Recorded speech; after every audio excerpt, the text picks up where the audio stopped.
Hello everyone, आज हम इस वीडियो में डिस्कस करने वाले हैं chapter 17 and chapter 18 of the Laxmikanth. So chapter 17 जो है वो है प्रेसिडेंट एंड चैप्टर 18 हम डिस्कस करेंगे जो है वाइस प्रेसिडेंट। सो ये हमारी इंडियन पॉलिटी बाय लक्ष्मीकांत की सीरीज़ चल रही है, एमसीक्यू सीरीज़, जहाँ हम हर चैप्टर के एमसीक्यू डिस्कस करते हैं। सो ऑलरेडी चैनल पे प्रीवियस चैप्टर्स की वीडियोस जो हैं वो अपलोड कर दी गई हैं। आज इस सेशन में हम लोग डिस्कस करने वाले हैं प्रेसिडेंट एंड वाइस प्रेसिडेंट से रिलेटेड जो भी इंपॉर्टेंट क्वेश्चंस हो सकते हैं पीसीएस के, वो हमने यहाँ पे फ्रेम किए हैं। बिकॉज बहुत सारे कॉम्पिटिटिव एग्ज़ाम्स हैं, अभी गवर्नमेंट एग्ज़ाम्स आने वाले हैं, पीसीएस प्री आने वाला है, यूपी पीसीएस का प्री आने वाला है। सो ये सारी चीज़ें यहाँ पे आप लोग इजीली प्रैक्टिस कर सकते हैं। आप लोगों की अगर अच्छे से अंडरस्टैंडिंग है तो ये क्वेश्चंस आप लोगों को ईजी लगेंगे। सो यहाँ पे बेसिकली आज हमारा फर्स्ट क्वेश्चन है, कंसिडर द फॉलोइंग स्टेटमेंट्स। और ये प्रैक्टिस करने के बाद एक बार जा कर के रिवाइज अच्छे से कर लिया करिए। चैप्टर लक्ष्मीकांत के बहुत इंपॉर्टेंट फैक्ट्स होते हैं जो कि पूछे जाते हैं एग्जाम में हमेशा। सो यहाँ पे फर्स्ट क्वेश्चन है, consider the following statements about the election of the president of India. So यहाँ पे इलेक्शन से रिलेटेड हमारे पास क्वेश्चन है कि इलेक्शन से रिलेटेड बताना है, प्रेसिडेंट ऑफ इंडिया से का जो इलेक्शन होता है उससे रिलेटेड क्वेश्चन है। सो यहाँ पे हमने करेक्ट स्टेटमेंट बतानी है। सो स्टेटमेंट 1 है, the value of the vote of an MLA depends on the total population of the state as per the 2011 census। सो यहाँ पे जो है सेंसस हमारा ये बिल्कुल इनकरेक्ट है, बिकॉज ये जो वैल्यू काउंट होता है, वैल्यू ऑफ द वोट जो देखा जाता है एमएलए का, वो किसके ऊपर डिपेंड करता है, total population of the state. But ये सेंसस जो है, सेंसस कौन सा यूज़ किया जाता है, ये सेंसस जो अभी तक यूज़ हो रहा है ये होता है 1971 सेंसस, ना कि 2011। दैट्स वाई स्टेटमेंट 1 हमारी इनकरेक्ट हो जाएगी, बिकॉज हमसे यहाँ पे करेक्ट स्टेटमेंट पूछ रहे हैं। नेक्स्ट है, the value of the vote of an MP। अब यहाँ पे MP पूछे, यहाँ पे MLA पूछा था, is obtained by dividing the total value of votes of all MLAs। सो जो टोटल वैल्यू ऑफ वोट्स हैं all MLA divided by dividing the total value of all MLAs by the total number of elected MPs। सो इसको divide किससे करते हैं, जो total number of MPs होते हैं। सो यहाँ पे जो है स्टेटमेंट 2 हमारे पास बिल्कुल करेक्ट है।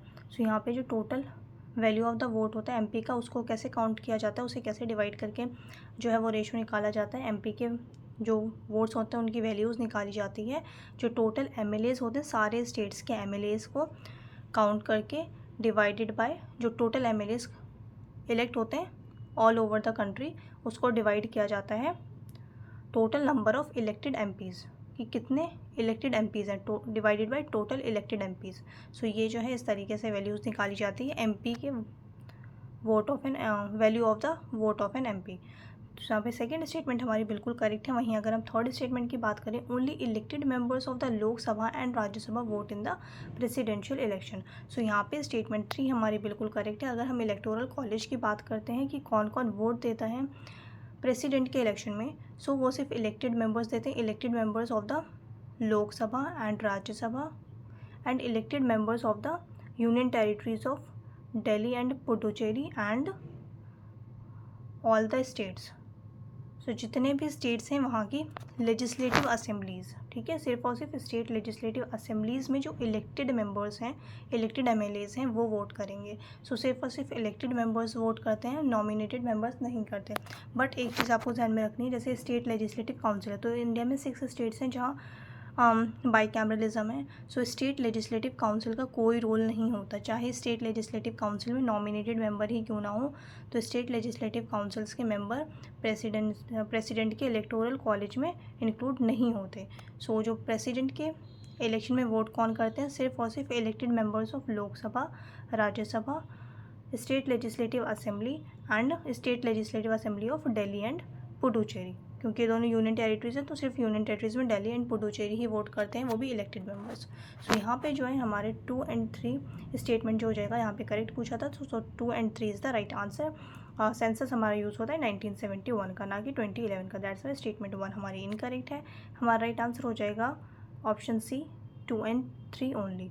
The next question is, which of the following constitutional provisions is not directly related to the office of the president। so directly related नहीं है, कौन सा, आर्टिकल 53 है, आर्टिकल 54 भी है, आर्टिकल 62 भी है, आर्टिकल 75। सो आर्टिकल 75 जो है ये बेसिकली किससे रिलेटेड है, ये रिलेट करता है article 75 council of ministers and the prime minister से related, prime ministers and council of ministers. So यहाँ पे आर्टिकल 75 जो हो जाएगा ये हमारा बिल्कुल करेक्ट हो जाएगा, option D is the right answer. The next question is which of the following statements is incorrect. अब यहाँ इनकरेक्ट पूछ रहे हैं regarding the impeachment of the president of India. अब रिमूवल की जो बात होती है प्रेसिडेंट की, इम्पीच जो किया जाता है, सो उससे रिलेटेड यहाँ पे स्टेटमेंट्स हैं।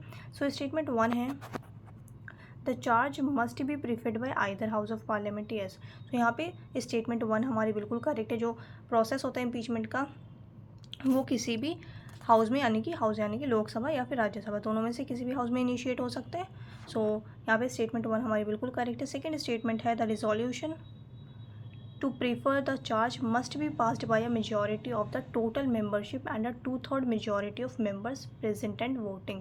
सो यहाँ पे जो है सेकेंड स्टेटमेंट भी हमारी बिल्कुल करेक्ट है और ये हमारा आर्टिकल कौन सा हो जाता है, ये है आर्टिकल 61।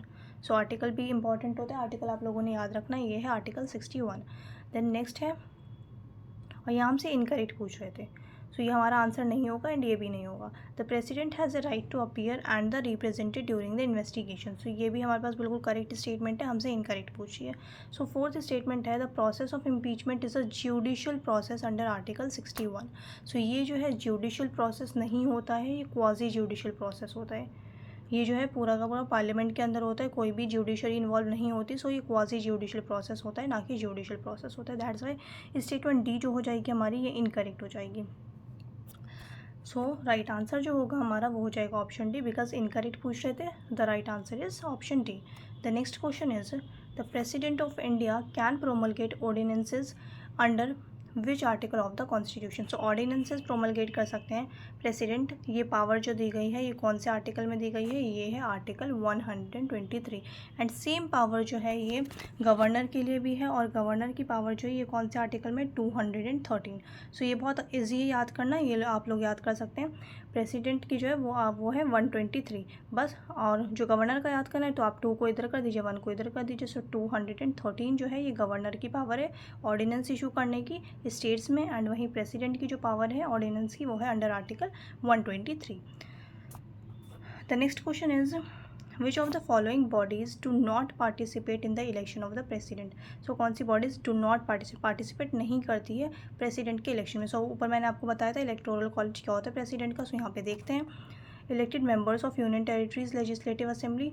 सो यहाँ पे बाकी भी देखते हैं elected members of state legislative councils. So ये हमारा इनकरेक्ट हो जाएगा। Elected members of Rajya Sabha, elected members of state legislative assembly.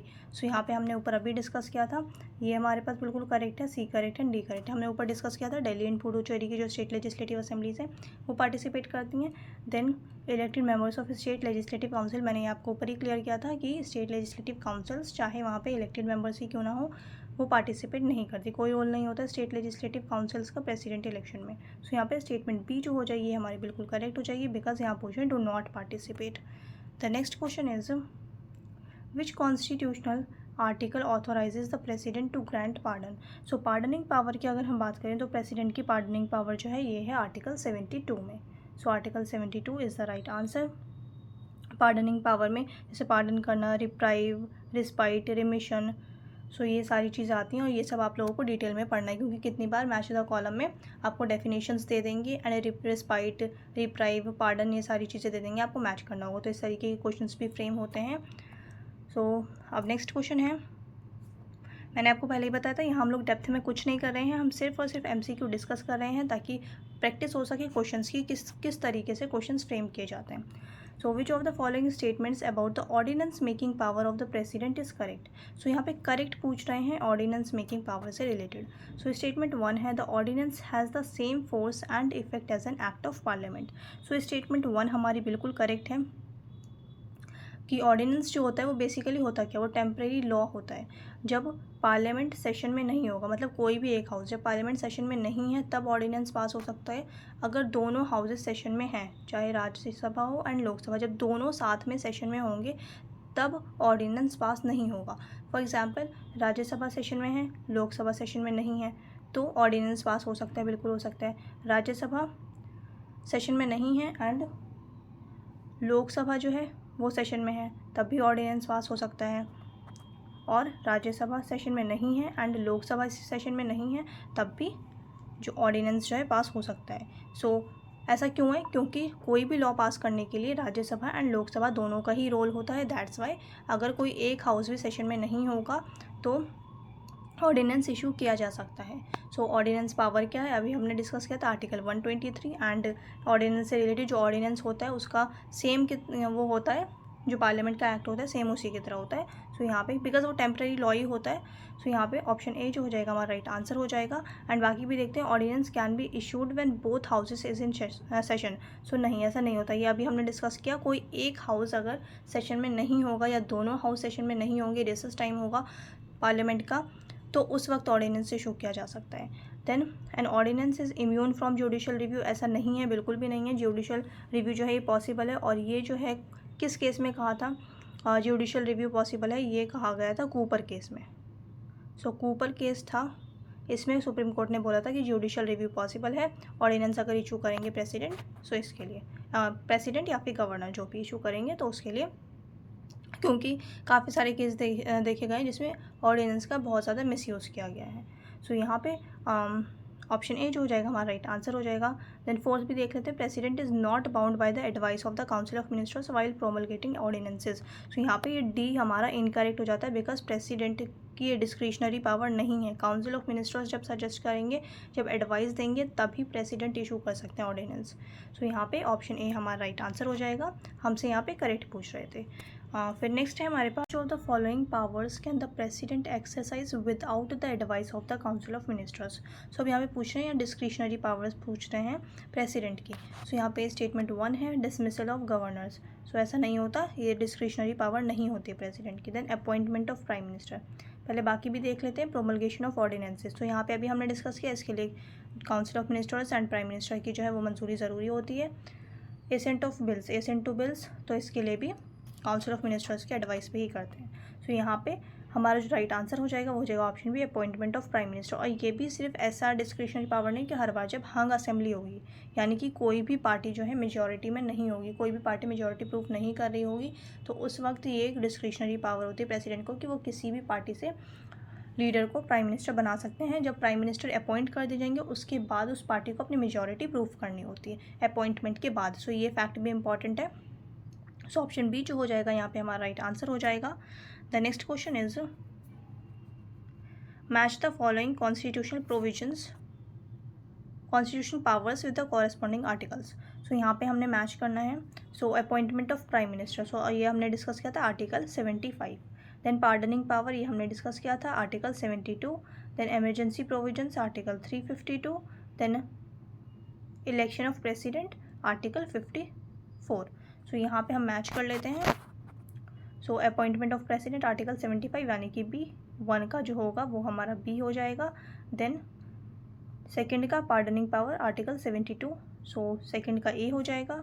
Then third का हो जाएगा हमारा एमरजेंसी प्रोविजंस आर्टिकल 352 यानी कि थर्ड का डी हो जाएगा। And election of president, D का हमारा हो जाएगा सी, आर्टिकल 54। सो यहाँ पे BADC, सो ऑप्शन ए जो हो जाएगा हमारा ये राइट आंसर हो जाएगा, BADC, फर्स्ट का बी, सेकंड का ए, 3 का डी एंड फोर्थ का C. So option A is the right answer.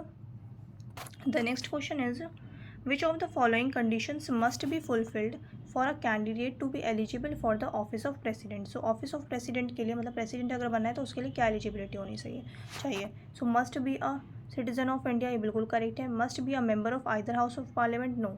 Second statement हमारी इनकरेक्ट है। प्रेसिडेंट जो होंगे वो ज़रूरी नहीं कि किसी भी हाउस का पार्ट हो, उन्हें किसी भी हाउस का पार्ट नहीं होना है तभी वो प्रेसिडेंट बन सकते हैं। बट एक एलिजिबिलिटी है यहाँ पे कि प्रेसिडेंट के लिए जो भी कंटेस्ट करना चाह रहे हैं इलेक्शन, तो वो एलिजिबल हो लोकसभा के इलेक्शन के लिए, लोकसभा के इलेक्शन के लिए एलिजिबल हो, तभी वो प्रेसिडेंट का इलेक्शन कंटेस्ट कर सकते हैं। बट यहाँ पे प्रेसिडेंट के लिए एज फिक्स की गई है 35 ईयर्स ऑफ एज। सो यहाँ पे ये मिनिमम एज है, और मैक्सिमम एज कहीं भी मेंशन नहीं है, मिनिमम एज मेंशन की गई है प्रेसिडेंट के लिए। सो यहाँ पे सेकंड स्टेटमेंट हमारी इनकरेक्ट हो जाएगी। थर्ड है must have completed 35 years of age. So third हमारा बिल्कुल करेक्ट है। फोर्थ है must not hold any office of profit under the government of India. So fourth statement भी हमारी बिल्कुल करेक्ट है। 1, 3 एंड 4 जो हो जाएगा हमारा राइट आंसर हो जाएगा। So option B is the right answer, 1, 3 and 4। The next question is which of the following does not require the president's prior recommendation for introduction in parliament। so कौन सा ऐसा bill है इनमें से जिसमें prior recommendation ज़रूरी नहीं होती है प्रेसिडेंट की, does not require। so statement 1 money bill, so इसमें prior recommendation ज़रूरी है। Then bill involving expenditure from consolidated fund of India, इसमें भी प्रायर रिकमेंडेशन चाहिए होती है प्रेसिडेंट की। Then constitutional amendment bill, so यहाँ पे हमारा राइट आंसर हो जाएगा option C, constitutional amendment bill के लिए प्रायर रिकमेंडेशन ज़रूरी नहीं होती, does not require, that's why option C is the right answer. The next question is in the context of president's power the term pocket veto refers to। so pocket veto की अगर हम बात करें so withholding assent to a bill indefinitely। so option B जो हो जाएगा यहाँ पे राइट आंसर हो जाएगा। the next question is which of the following statements are correct। so यहाँ पे हमने करेक्ट स्टेटमेंट बतानी है। स्टेटमेंट 1 है the president nominates 2 members from the Anglo Indian community to Lok Sabha. So ये जो है पहले होता था अब नहीं होता, दैट्स वाई स्टेटमेंट 1 हमारी इनकरेक्ट है। ये प्रोविज़न जो है एंग्लो इंडियन कम्युनिटी की जो नॉमिनेट किया जाता है 2 एंग्लो इंडियन कम्युनिटी को, सो इस प्रोविज़न को डिसकंटिन्यू किया गया है 2020 से, और ये अमेंडमेंट इंपॉर्टेंट हो जाती है 104th अमेंडमेंट एक्ट। सो 104th अमेंडमेंट एक्ट के तहत इस चीज़ को डिसकंटिन्यू किया गया है, मतलब एंग्लो इंडियन कम्युनिटी अब इस कम्युनिटी से कोई भी नॉमिनेट नहीं किया जाता है, कोई भी मेंबर। सो ये 2020 में ये अमेंडमेंट हुई थी 104th अमेंडमेंट एक्ट, इसमें इस प्रोविज़न को डिसकंटिन्यू कर दिया गया है।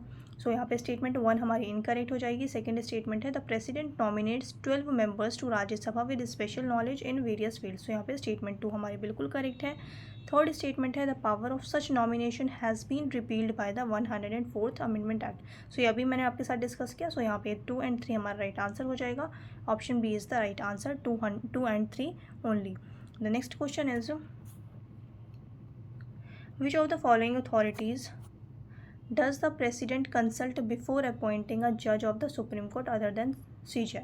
so यहाँ पे हमारा राइट आंसर हो जाएगा union council of ministers only, no. Prime minister and chief, no. Chief justice of India and such other जजेस of the supreme court and high court as deemed necessary. So हमारा right answer हो जाएगा option C, chief justice of India and such other जजेस of the supreme court and high court as deemed necessary. So option C is the right answer. The next question is The Vice President of India can act as President under which of the following circumstances। so Vice President of India जो है as a president कब प्रेसिडेंट के office में रहेंगे, death of a president, so यहाँ पे statement 1 बिल्कुल करेक्ट है। Then resignation of the president, ये भी बिल्कुल करेक्ट है। Removal of the president, third is also correct. Impeachment of the president, so यहाँ पे हमारा राइट आंसर हो जाएगा ऑप्शन सी, 1, 2, 3 एंड 4। सो चारों ही हमारे पास बिल्कुल करेक्ट है। The next question is which of the following is not a discretionary power of the president of India। so इनमें से discretionary powers नहीं है, not पूछ रहे हैं। so यहाँ पे statement 1 है appointment of prime minister in case of no majority। so ये अभी हमने डिस्कस किया, ये आंसर नहीं होगा। यहाँ पे नॉट डिस्क्रिशनरी पूछ रहे हैं और ये डिस्क्रिशनरी पावर है हंग असेंबली में, हमने अभी ऊपर डिस्कस किया था। सो ए आंसर नहीं होगा हमारा। देन सेकंड है dissolution of Lok Sabha when no confidence motion passes, ये भी डिस्क्रिशनरी है तो ये भी आंसर नहीं होगा। Returning a bills for reconsideration, then promulgating and ordinances, so यहाँ पे डिस्क्रिशनरी पावर नहीं है। रिटर्निंग जो रिटर्न करते हैं बिल कंसिडरेशन के लिए, रिकन्सिडरेशन के लिए, सो ये भी प्रेसिडेंट की पावर होती है। सो यहाँ पे प्रोमलगेशन ऑफ ऑर्डिनेंस, ये हमने पहले ही डिस्कस किया था, इसके लिए काउंसिल ऑफ मिनिस्टर्स की एडवाइस कंपलसरी है, मैंडेटरी है। सो ऑप्शन डी जो हो जाएगा यहाँ पे राइट आंसर हो जाएगा, बिकॉज हमसे पूछ रहे थे कि डिस्क्रिशनरी पावर कौन सी नहीं है, दैट्स वाई आंसर होगा हमारा D. The next question is consider the following, the president is elected for a term of 5 years। So option ए जो हो जाएगा यहाँ पे राइट आंसर हो जाएगा। देन स्टेटमेंट 1 हमारी करेक्ट है। सेकंड स्टेटमेंट की अगर हम बात करें, the president continues to hold office until a new president is elected. Second statement भी हमारी बिल्कुल करेक्ट है। थर्ड है, the president is eligible for immediate re election. So third statement भी हमारी बिल्कुल करेक्ट है। आंसर हो जाएगा हमारा all of the above. So option C is the right answer, all of the above. The next question is which one of the following situations will not result in a vacancy in the office of the president। so इनमें से कौन सी condition जब vacancy नहीं होती, ठीक है, मतलब जो प्रेसिडेंट होते हैं वो प्रेजेंट होते हैं, वैकेंसी नहीं होती ऑफिस में। So completion of term, resignation, removal by supreme court. So यहाँ पे क्या है, not result in vacancy, failure of electoral college to elect a new president. So option D जो हो जाएगा यहाँ पे हमारा राइट आंसर हो जाएगा। फेलियर ऑफ इलेक्टोरल कॉलेज, अगर कोई न्यू प्रेसिडेंट इलेक्ट नहीं कर पाते हैं तो उस वक्त जो है क्या होता है कि वैकेंसी नहीं होती प्रेसिडेंट के ऑफिस में, जो प्रेसिडेंट प्रीवियस वाले रहेंगे वही कंटिन्यू रहते हैं। सो ऑप्शन डी जो हो जाएगा ये राइट आंसर हो जाएगा। The next question is the vice president is elected by. So vice president का इलेक्टोरल कॉलेज की अगर हम बात करें तो वाइस प्रेसिडेंट को इलेक्ट कौन करता है, all MPs of the parliament. All MPs of the parliament मतलब लोकसभा के सारे एमपीज एंड राज्यसभा के भी सारे एमपीज, राज्यसभा के नॉमिनेटेड भी एज वेल एज इलेक्टेड भी। सो सारे ही MPs, all MPs of parliament. So यहाँ पे हमारा जो राइट आंसर हो जाएगा, और इसमें स्टेट्स का कोई भी लेना देना नहीं होता वाइस प्रेसिडेंट इलेक्शन में। और वहीं अगर हम बात करते हैं राज्यसभा के नॉमिनेटेड मेंबर्स की, सो राज्यसभा के नॉमिनेटेड मेंबर्स जो हैं वो प्रेसिडेंट के इलेक्शन में पार्टिसिपेट नहीं करते, ये सब हम ऊपर डिस्कस कर चुके हैं। सो यहाँ पे ऑल एमपीज ऑफ पार्लियामेंट, तो हमारा राइट आंसर हो जाएगा members of both houses of parliament including nominated members. So यहाँ पे ऑप्शन ए जो हो जाएगा ये हमारा, एक minute, members of both houses of parliament including nominated members. Then next देखते हैं elected members of Lok Sabha and Rajya Sabha only, नहीं ये नहीं होगा। Then members of an electoral college consisting of MPs of both houses. Then electoral college of state legislatures and parliament. So option D नहीं होगा यहाँ पे। सो यहाँ हमारा राइट आंसर जो हो जाएगा वो हो जाएगा ऑप्शन ए, बिकॉज यहाँ पे ये भी मेंशन किया गया है कि जो नॉमिनेटेड मेंबर्स होते हैं वो भी इंक्लूड होते हैं। दैट्स वाई ऑप्शन ए जो होगा यहाँ पे राइट आंसर हो जाएगा। Members of both houses of parliament, Lok Sabha and Rajya Sabha दोनों ही हाउसेस के जो एमपीज़ होंगे यानी कि मेंबर ऑफ पार्लियामेंट होंगे दोनों ही इंक्लूड होते हैं, and including nominated members. So nominated members भी इंक्लूड होते हैं वाइस प्रेसिडेंट के इलेक्शन में। सो यहाँ पे स्टेटमेंट 1 जो हो जाएगी ये हमारी बिल्कुल करेक्ट हो जाएगी। अब नेक्स्ट क्वेश्चन है, which article provides for the election of vice president. So vice president के इलेक्शन की अगर हम बात करें तो ये आर्टिकल कौन सा होता है, आर्टिकल 66। सो आर्टिकल्स इंपॉर्टेंट होते हैं, मैं आपको हर वीडियो में कहती हूँ आर्टिकल्स आपको ज़रूर याद रखना है। नेक्स्ट है, which of the following is not a qualification for being elected as vice president. इनमें से कौन सी क्वालिफिकेशन नहीं है, यहाँ पे नॉट अ क्वालिफिकेशन पूछ रहे हैं। सो सिटीजन ऑफ इंडिया होना चाहिए, एटलीस्ट 30 ईयर्स ऑफ ओल्ड, ये भी बिल्कुल करेक्ट है। Qualified to be elected as a member of Lok Sabha, not holding an office of profit. So ये थर्ड, ये बिल्कुल करेक्ट है डी वाला। यहाँ पे लोकसभा नहीं होगा, यहाँ पे होगा Rajya Sabha. Qualified to be elected as member of Rajya Sabha, not Lok Sabha. Lok Sabha किसके लिए, प्रेसिडेंट के लिए, ठीक है। सो यहाँ पे ऑप्शन सी जो हो जाएगा यहाँ पे राइट आंसर हो जाएगा। नॉट अ क्वालिफिकेशन पूछा था, that's why option C is the right answer. The next question is, the vice president is the ex officio chairman of Rajya Sabha. So option B is the right answer. जो vice president होते हैं वो x officio chairman होते हैं राज्यसभा के। The next question is, which of the following votes is used in the election of the vice president. So vice president के election से related यहाँ पे पूछे हैं proportional representation by means of single transferable vote. So यहाँ पे option A जो हो जाएगा ये राइट आंसर हो जाएगा हमारा।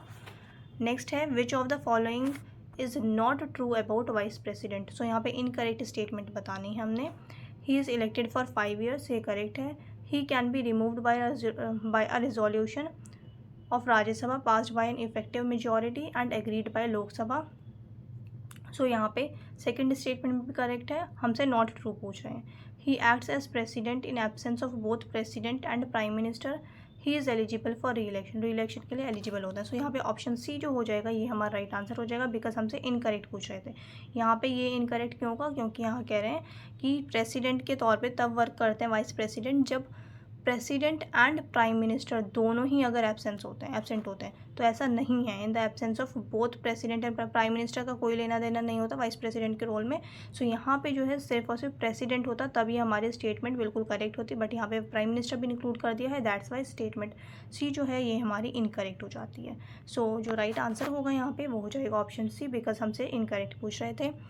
The next question is which of the following is true about the vice president's removal. So vice president के रिमूवल से रिलेटेड यहाँ पे हमने करेक्ट स्टेटमेंट बतानी है। सो स्टेटमेंट 1 है it is initiated in Lok Sabha. No, ये इनिशिएट जो होगा वाइस प्रेसिडेंट के रिमूवल का जो इनिशिएशन होगा, इनिशिएशन प्रोसेस शुरू होगा सिर्फ और सिर्फ राज्यसभा में। The next question is the next statement is it requires impeachment process similar to president. फिर है दिस रिजोल्यूशन, ये इनकरेक्ट हो जाएगा, हमसे यहाँ पे ट्रू पूछ रहे थे। सो जैसे प्रेसिडेंट का इम्पीच होता है, जैसे प्रेसिडेंट को इम्पीच किया जाता है, प्रेसिडेंट का बिल्कुल डिफरेंट मेथड होता है एंड वाइस प्रेसिडेंट का डिफरेंट मेथड होता है। सो यहाँ पे सिमिलर नहीं होता, दैट्स वाई स्टेटमेंट बी जो है ये भी हमारी इनकरेक्ट है। थर्ड है this resolution should be passed in the Rajya Sabha by an effective majority and in the Lok Sabha by a simple majority. So यहाँ पे ऑप्शन सी जो हो जाएगा ये हमारा राइट आंसर हो जाएगा। Option C is the right answer. It requires no Lok Sabha involvement. So ऐसा नहीं है, अभी हमने डिस्कस किया लोकसभा की सिंपल मेजॉरिटी चाहिए होती है एंड ये रिजोल्यूशन जो पास होता है राज्यसभा में स्पेशल मेजॉरिटी से होता है। कौन सी स्पेशल मेजॉरिटी? इफेक्टिव मेजॉरिटी से। सो यहाँ पे ऑप्शन सी जो हो जाएगा ये राइट आंसर हो जाएगा। सो आई होप आप लोगों ने अच्छे से प्रैक्टिस की होगी। आप लोग चैनल पर नए हैं तो चैनल को सब्सक्राइब कर लें, वीडियो अच्छी लगे तो वीडियो को लाइक कर दें। अब मिलते हैं नेक्स्ट वीडियो में।